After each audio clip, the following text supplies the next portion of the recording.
આગામી 11 માર્ચથી ધોરણ 10 અને 12ની બોર્ડની પરીક્ષાઓ શરૂ થઈ રહી છે। આ પરીક્ષા દરમિયાન કોઈ પરીક્ષાર્થી રસ્તામાં ટ્રાફિક જામમાં ફસાઈ જાય તો ગભરાવાની જરૂર નથી। તેમણે ટ્રાફિક પોલીસને માત્ર એક કોલ કરવાનો રહેશે, જેથી ટ્રાફિક પોલીસનો સ્ટાફ તાત્કાલિક જે તે સ્થળે પહોંચી જશે અને સરકારી બાઇક પર વિદ્યાર્થીને પરીક્ષા કેન્દ્ર સુધી પહોંચાડવાની વ્યવસ્થા કરી દે। આ માટે ટ્રાફિક પોલીસના હેલ્પલાઇન નંબર 74 340 95 555 પર કોલ કરવાનો રહેશે।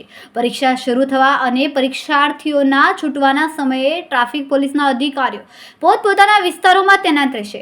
ટ્રાફિક શાખાના સર્કલ વિસ્તારમાં સરકારી બાઇકો અને સર્કલ વાઇઝ 3 ટીમો મળીને કુલ 36 ટીમોની ફાળવણી કરવામાં આવી છે। ખાસ કરીને શહેર આખામાં મેટ્રોનું કામ ચાલે છે અને ઠેર ઠેર રસ્તાઓનું ખોદકામ કરવામાં આવેલું છે, જેને લઈને વિદ્યાર્થીઓને પરીક્ષા કેન્દ્ર સુધી પહોંચાડવામાં મુશ્કેલ ન આવે તે માટે ટ્રાફિક પોલીસ દ્વારા ખાસ વ્યવસ્થા કરવામાં આવી છે। કેમેરામેન સેનિલ વિરાણી સાથે વિશાલ છેઠા, માનવ પ્રભા ન્યૂઝ।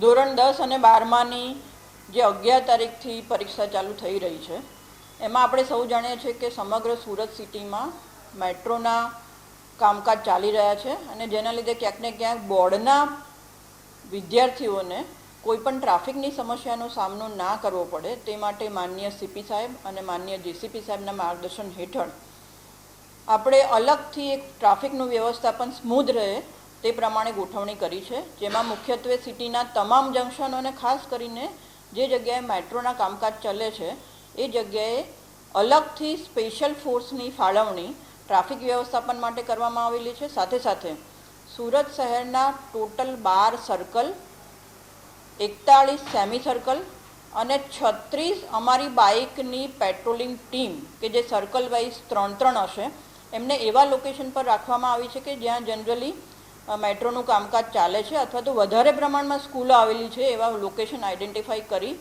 આ જે બાઇક પેટ્રોલિંગની ટીમ રાખવામાં આવેલી છે તેમને અમારો ટ્રાફિક હેલ્પલાઇન નંબરનો જે સંપર્ક નંબર છે એના ઉપર કોઈપણ વિદ્યાર્થી ટ્રાફિકમાં ફસાઈ જાય અથવા તો એમને સેન્ટર સુધી પહોંચવા માટેની કોઈ મદદની જરૂરિયાત હોય તો અમારી ટીમોને ટ્રાફિક હેલ્પલાઇન મારફતે તાત્કાલિક અધિકારીઓને અને ટીમોને જાણ કરવામાં આવશે। અમારા વિડીયોની નવી અપડેટ મેળવવા માટે સબસ્ક્રાઇબ કરો માનવ પ્રભા ન્યૂઝ ચેનલને, બેલ આઇકન ક્લિક કરો લેટેસ્ટ વિડીયો સૌથી પહેલા મેળવવા માટે।